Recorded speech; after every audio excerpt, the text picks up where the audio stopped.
जिसका विवरण मैं देना चाहूंगा आगे के 2 या 3 मिनट में। यह एक AIC 171 एक शेड्यूल्ड फ्लाइट थी अहमदाबाद से गैटविक के लिए, और इसमें कुल 242 लोग सवार थे, जिसमें 230 यात्री थे, 2 पायलट और 10 क्रू मेंबर्स थे। इस विमान ने दोपहर 1:39 पर टेक ऑफ किया था और कुछ ही सेकंड्स में लगभग 650 फीट की ऊंचाई पर पहुंचने के पश्चात यह सिंक करने लगा, अर्थात ऊंचाई खोने लगा था। 1:39 में पायलट ने ATC को, अहमदाबाद ATC को, उसने मे डे अर्थात फुल इमरजेंसी की सूचना दी थी। ATC के अनुसार जब उसने विमान से संपर्क करने की कोशिश की, उसका कोई उत्तर नहीं मिला।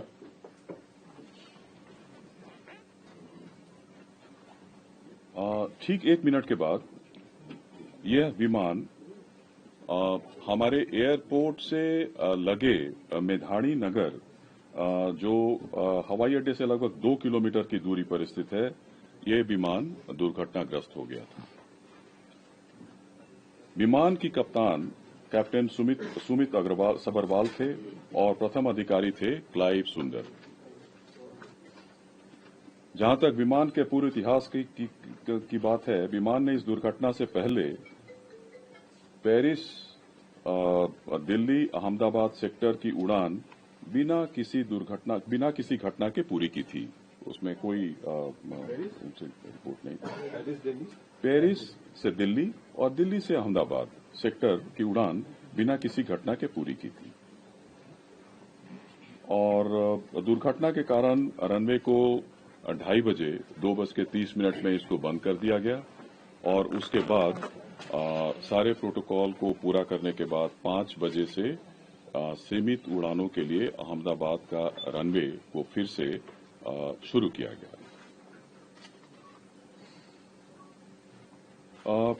घटना 1:40 पे होती है।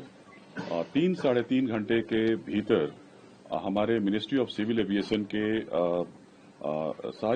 पूरी टीम, हमारे आदरणीय मंत्री जो सिविल एविएशन विजयवाड़ा में थे एक इंस्पेक्शन के लिए, वहां से directly minister of state civil aviation जो यहाँ पे हम ऑफिस में थे, हम लोग कंट्रोल रूम पहुंचे, और फिर 3-3.5 बजे के आसपास, 5:30-6 बजे के आसपास हमारी पूरी की पूरी टीम, जिसमें DGBS, DGCA और chairman airport authority of India, senior officers, मैं स्वयं, हम लोग सब लोग वहां पे उपस्थित थे, घटनास्थल पर उपस्थित थे। तुरंत एक हमारे यहाँ जो हमारा नियंत्रण कक्ष कंट्रोल रूम जो है 0112461 04843 और 96503 91859 उसकी स्थापना की गई, और जिसमें DGCA, BCS bureau of civil aviation security, CISF और एयरपोर्ट अथॉरिटी ऑफ इंडिया के, it's a combined team which started functioning almost immediately.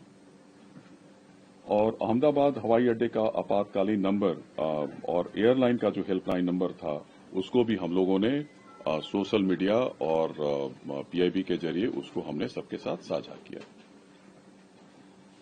Gujarat सरकार के जो विभिन्न विभाग हैं, पुलिस विभाग है, fire brigade, medical and health services ने तुरंत राहत और बचाव कार्य शुरू कर दिया था।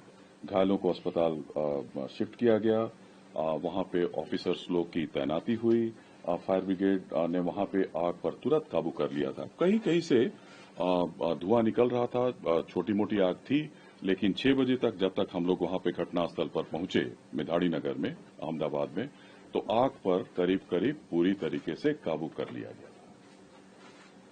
तुरंत उसके बाद हमारा जो स्टैंडर्ड ऑपरेटिंग प्रोसीजर के अनुसार हमारा जो एयरक्राफ्ट एक्सीडेंट इन्वेस्टिगेशन ब्यूरो है ने उसी दिन विमान दुर्घटनाओं और घटनाओं की जांच नियम 2017 के तहत के अनुसार जांच शुरू कर दिया गया है, और यह एक मल्टीडिसिप्लिनरी टीम है, और पूरा घटना स्थल को सुरक्षित कर लिया गया है।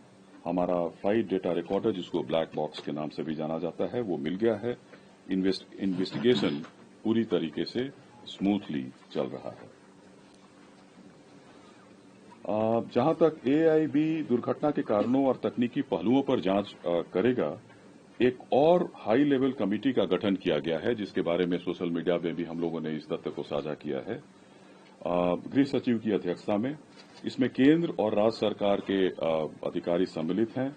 यह कमेटी दुर्घटनाओं के कारणों के साथ साथ भविष्य में एविएशन से सेफ्टी और इसको कैसे एविएशन सेफ्टी को और सुदृढ़ और इसको कैसे मजबूत बनाया जा सके, इसकी अनुशंसा करेगी। I stop here and I'll request Honorable Minister Civil Aviation to address the press.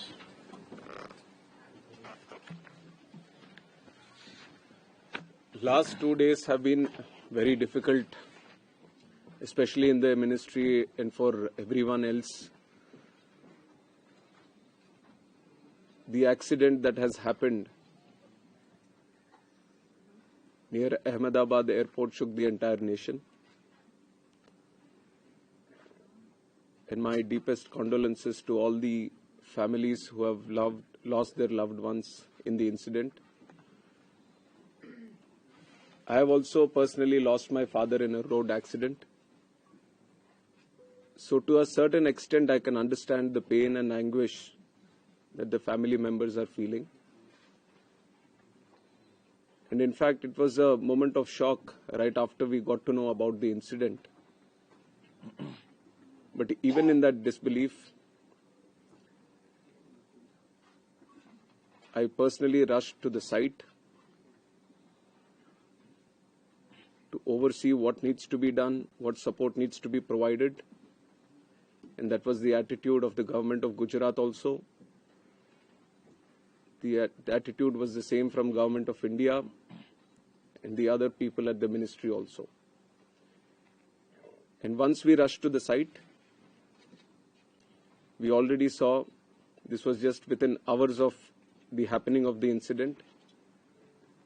So once I arrived at the site, the government of Gujarat already put in the necessary rescue teams, the response teams from all the concerned departments were working on ground actively, trying to rescue whatever is possible, trying to cut down the fire and to move the debris so that the bodies can be sent to the hospital at the earliest.